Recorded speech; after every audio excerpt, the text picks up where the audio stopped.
Olá, amigos do canal Aprendendo sobre Mediunidade, sejam bem-vindos a mais um vídeo de inspiração. Neste vídeo eu trouxe aqui este livro, Consciência e Mediunidade, que é do projeto Manuel Filomeno de Miranda. Então é todo um estudo, né, sobre a mediunidade. E aqui eu puxei um assunto que está lá no item. Ele divide mais ou menos na metodologia do Livro dos Espíritos, né? Utilizando como perguntas ou parágrafos, né? Então lá no 81 consta o seguinte, nós vamos falar aqui sobre o uso da mediunidade, né? E ele diz o seguinte: pedimos exemplificar com fatos as consequências decorrentes da utilização incorreta da mediunidade por parte dos seus irmãos. Então vejam, aqui ele está fazendo um pedido para exemplificar sobre o mau uso da mediunidade. E lembrando aqui que isso é uma entrevista, tá? É uma entrevista que ele realiza, né, com José Ferraz, membro do projeto Manuel Filomeno de Miranda. E essas entrevistas têm o cunho científico de demonstrar exemplos, casos, situações, tá? Não estamos aqui para avaliar as pessoas, mas sim as situações ocorridas para nós compararmos com as situações que ocorrem conosco no nosso dia a dia. E aqui no exemplificar a utilização incorreta da mediunidade, ele diz o seguinte: consentimos que a nossa residência se transformasse em local impróprio para o intercâmbio espiritual. Olha só, ele está falando sobre aqueles casos em que as pessoas deixam que as manifestações mediúnicas de incorporação ocorram em casa. Olha o risco. Passamos a compartilhar, por ignorância, o jogo astucioso das entidades desafetas e mistificadoras. Mistificar aquelas que enganam, né? E por essa ou outras razões, os fenômenos medianímicos passaram a acontecer quase cotidianamente no recesso do nosso lar. Então foram permitindo que esses eventos mediúnicos acontecessem. Até no horário dispensado para o sono reparador, recebíamos as visitas inoportunas de seres intrusos que investiam contra a mediunidade deseducada. Numa certa noite, já estávamos todos dormindo, quando fomos despertados pela voz da minha irmã, já mediunizada, delineando-se uma psicofonia fora de hora. Olha como eles relatam as situações de descontrole da mediunidade e dentro do lar. Lembrando, gente, fazendo um parênteses aqui, quando eu falo de descontrole, que nós não podemos usar a mediunidade do lar, é a mediunidade de comunicação direta, como psicofonia, que é uma coisa mais séria, principalmente para tratamento de espíritos, tá? Por quê? Porque a mediunidade nós usamos o tempo todo em todos os lugares, não tem um botão de liga-desliga. O que nós não podemos permitir é comunicações de incorporação em qualquer lugar, né? De psicofonia em qualquer lugar. Eu vou deixar um espírito se comunicar, vou numa casa visitar alguém, deixa o espírito se comunicar. Alguém vem na minha casa, eu dou uma manifestação mediúnica. Não pode isso, gente. A gente começa a deixar a coisa correr ao sabor dos espíritos que às vezes não tem controle. Tá? Porque existem espíritos inteligentes e com controle, espíritos que não têm inteligência para compreender ainda, que necessitam de cuidados, e nós não podemos se controlar pelo doente, nós temos que nos controlar pelos saudáveis. Tá? E o doente ele tem que ter o momento certo de ser auxiliado.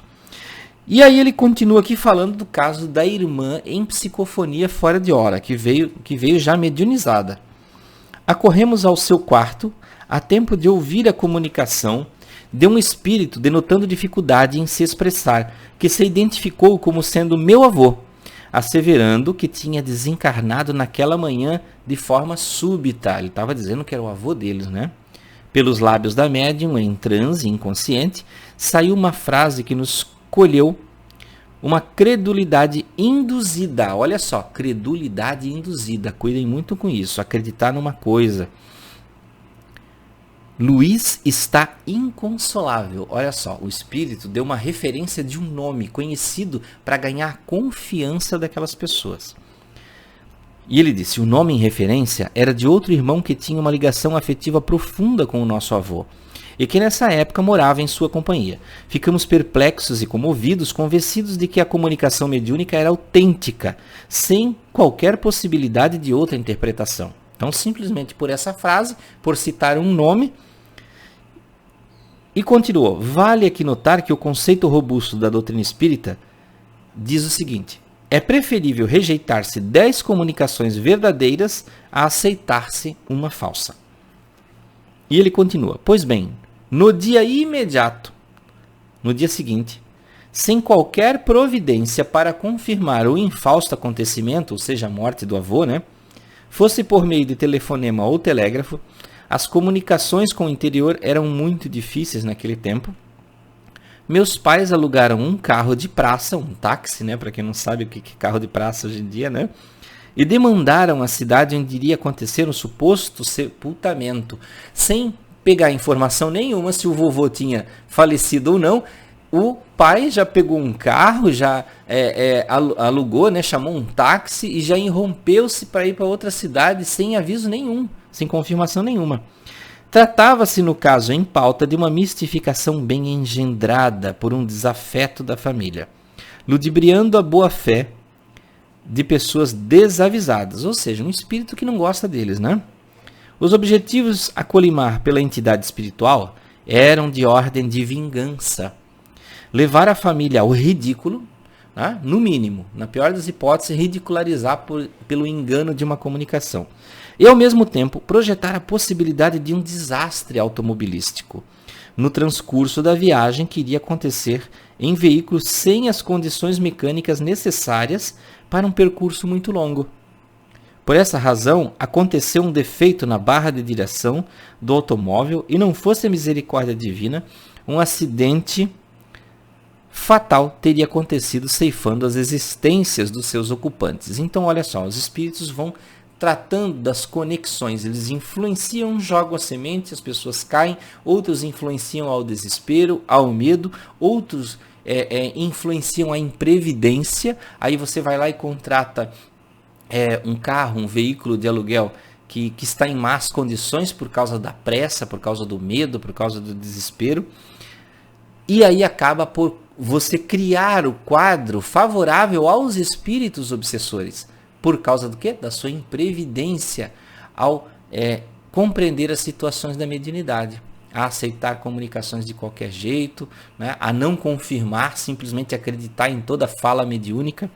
E ele finaliza dizendo o seguinte: a experiência descrita poderia ser intitulada de aflição-resgate, com excelentes angulações para uma reflexão acurada de todos os interessados nas questões da convivência com os habitantes do mundo espiritual.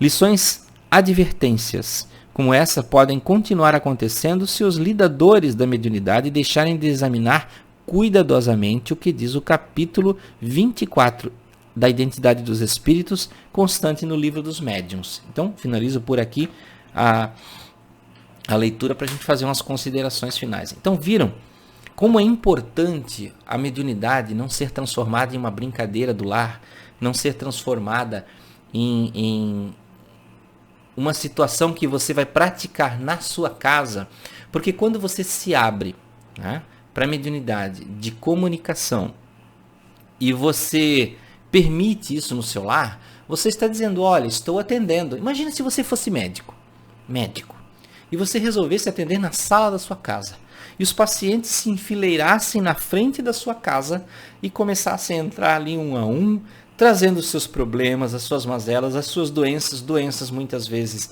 horríveis, feias, doenças contagiosas, doenças que podem passar para a sua família no ambiente do seu lar. É claro que nenhum médico faria isso, a não ser numa situação extremamente emergência, como uma guerra, Uma guerra, uma coisa do tipo, Mas vejam, por isso você não pode abrir as portas do seu lar para você dar comunicações e à torto e à direito a título de caridade, a título de ajudar. Porque o lar, ele não está preparado energeticamente para essa diversidade energética, para essa quantidade de espíritos necessitados, que muitas vezes podem ser substituídos por espíritos mal intencionados. Ficar ocupando o seu tempo, influenciando a sua mente com palavras, porque é assim que eles fazem, vai de uma forma às vezes até humilde, dar dicas para você: olha, cuidado com tal pessoa, na verdade ele está ali jogando a semente da discórdia, está dizendo para você tomar cuidado. Veja, é uma regra básica da comunicação espiritual. Nenhum mentor espiritual, nenhum espírito iluminado, ele dá comunicações no sentido de alertar em relação a pessoas, no sentido de influenciar na sua vida material. Eles não estão preocupados com a sua vida material, porque é uma responsabilidade sua. Eles estão preocupados em lhe instruir para crescimento espiritual. O espírito que vem e diz assim, olha, cuidado com tal pessoa, ele está fazendo uma fofoca, ele está fazendo o mesmo padrão humano encarnado. Por isso que nós não podemos confiar. Espíritos elevados, eles vão melhorar a sua moral, de forma que esse melhoramento espiritual vai refletir positivamente no seu relacionamento, sem ele ter que tomar decisões por você, sem ele ter que dizer quais são os seus amigos, com quem você faz amizade, com quem você se relaciona, o que você deve fazer ou não fazer na sua vida material. Tá? Então vejam que são situações muito diferentes. Usamos a mediunidade sim, 24 horas por dia, até dormindo, porém a comunicação mediúnica no lar para socorro não é indicada por causa desses fatores. Tá? Então agradeço vocês por ficarem até aqui, muita paz, muita luz, até o próximo vídeo de inspiração. Nesse aqui você viu, ó, Consciência e Mediunidade do projeto Manuel Filomeno de Miranda. Até a próxima!